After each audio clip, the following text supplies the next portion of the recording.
कंपनीची आग अजूनही आटोक्यात आलेली नाही आणि खबरदारीचा उपाय म्हणून शासनाने जे 1 किलोमीटर परिसरातील गावं आहेत ती खाली करण्याचे आदेश दिलेले आहेत आणि गावकऱ्यांना काही काळासाठी स्थलांतर होण्याचं सांगितलेलं आहे. आपण आता आहोत पाडळी या परिसरात. आपण पाडळीतील ग्रामस्थांकडून जाणून घेऊन नेमकं त्यांच्या समस्या भाऊ काय सांगाल? गेल्या 3 दिवसापासून जिंदल कंपनीमध्ये मोठ्या प्रमाणात आगीचे लोळ उठत आहे. याच्यावर जर वेळेस दखल घेतली असती, पहिल्याच दिवशी जर उपाययोजना केली असती तर इथपर्यंत वेळ आली नसती. आज आसपासचे गावातील लोक पूर्ण स्थलांतरित करण्याची वेळ आलेली आणि त्यामुळं 80-90% लोक हे घर सोडून बाहेर गेलेले. परंतु याच्यावर केवळ तेच न बघता हा सगळा शेतकरी लोक असलेला परिसर आहे आणि इथला प्रत्येकाचा प्रश्न हाच आहे, समाज माध्यमांमध्ये फिरतोय आणि विचारला जातोय. माणसं म्हणून ठीक आहे आम्ही जाऊ कुठं तरी, पण त्या जनावरांचं काय करायचं? दुग्ध व्यवसाय, जनावर बांधलेले, त्यांना चारा पाण्याचा प्रश्न उद्भवलेला आहे आणि प्रशासनाचं अक्षम्य या गोष्टीकडे दुर्लक्ष झालेलं आहे.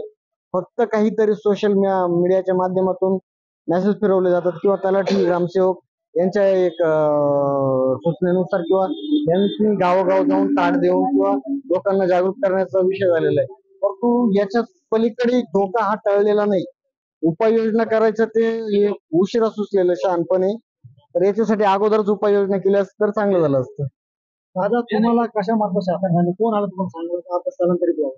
नाही, जिल्हा अधिकाऱ्यांचे सोशल मीडिया मार्फत आम्हाला आदेश मिळाले आहे. फक्त माझं एवढं सांगणं आहे की 4-5 गावाला 2-3 किलोमीटर मध्ये नागरिकांनी येऊन जायचं काही काम नाही सांगतो. दक्षता घ्यावं, आपली आपली काळजी घ्या.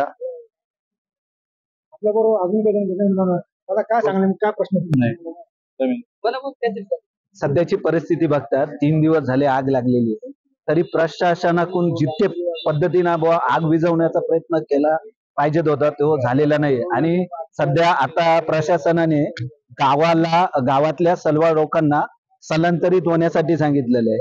ठीक आहे, गावातली लोक नागरिक स्थलांतरित होऊ शकतात, पण सगळ्यात मोठी समस्या ही त्यांच्या मुख्य जनावरांची आणि त्याच्या बरोबर सगळ्या काही ज्या आहे व्यवस्था, तर त्या माणूस हा स्थलांतरित होऊ शकतो, पण ते जनावर स्थलांतरित करण्यासाठी खूप अडचणी येत आहे. बरोबर, सध्याच्या परिस्थितीनं प्रशासनाने व्यवस्थित लक्ष देऊन आणि सगळ्या उपाययोजनेसाठी सहकार्य करावं अशीच आमची विनंती.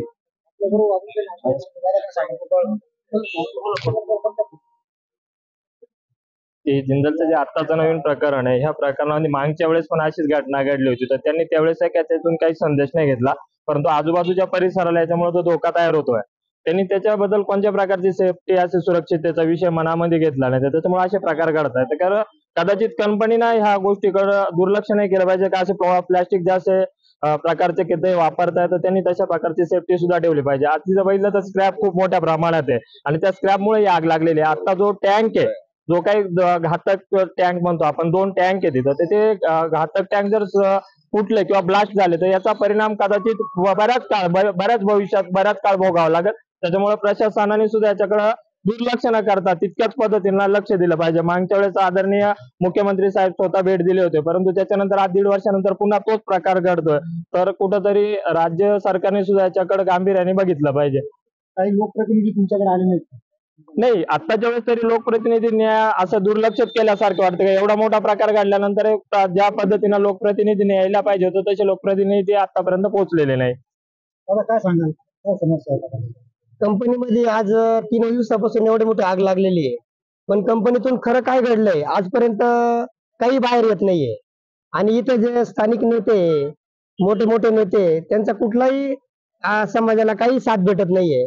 आणि आज सगळ्यात मोठा प्रश्न म्हणजे जनावरांचा खूप हैराणीवरती आहे.